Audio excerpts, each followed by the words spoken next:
Hello बेटा, कैसे हो सब।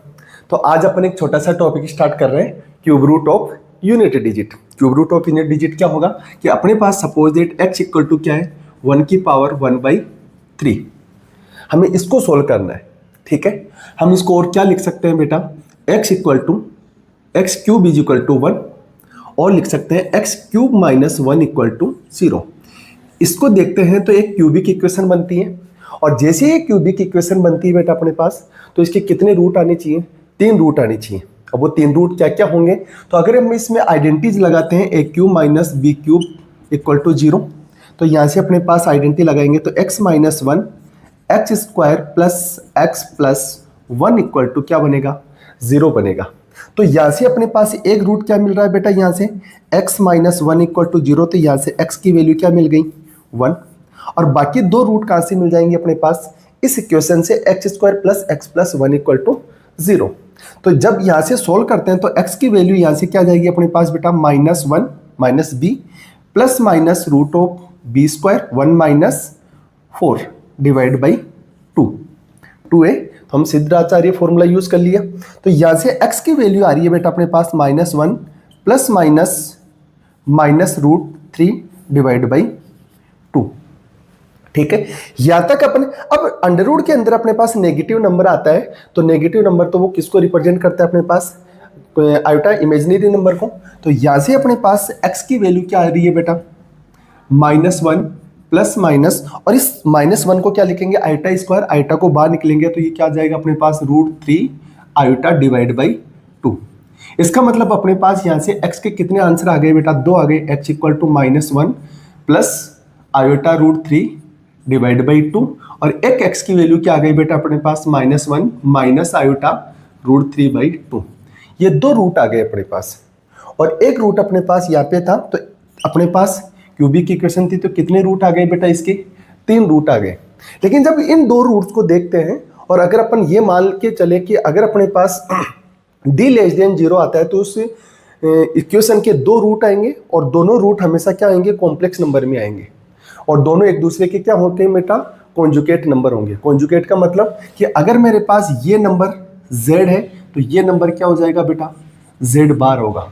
तो इस रूट को अपन ने क्या नाम दे रखा है बेटा, ओमेगा।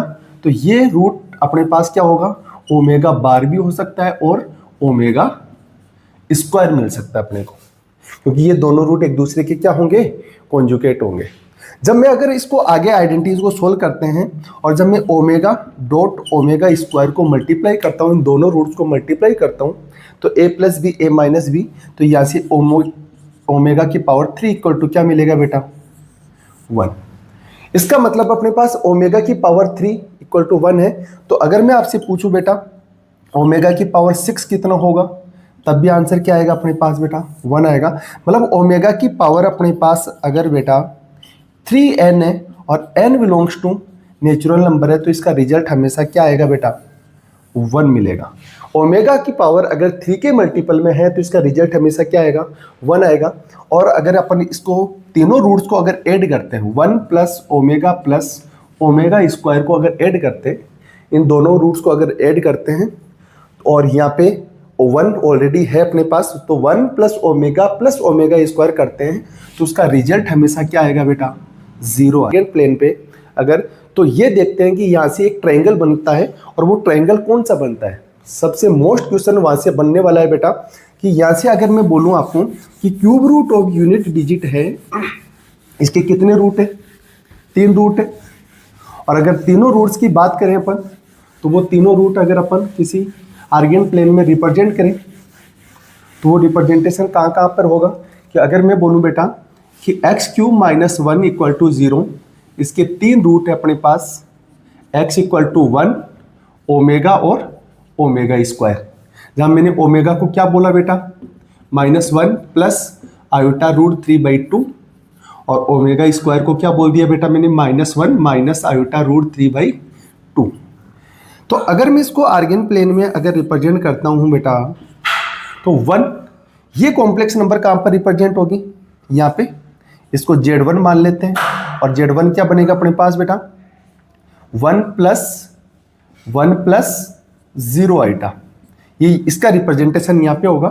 अब अगर इसको देखते हैं तो -1/2 प्लस आयोटा √3/2, ये कौन से क्वाड्रेंट में है बेटा? सेकंड क्वाड्रेंट में। तो अगर यहाँ पे है Z2, इसको Z2 मानेंगे, और Z2 मानेंगे तो क्या बनेगा? -1/2 प्लस आयोटा √3/2।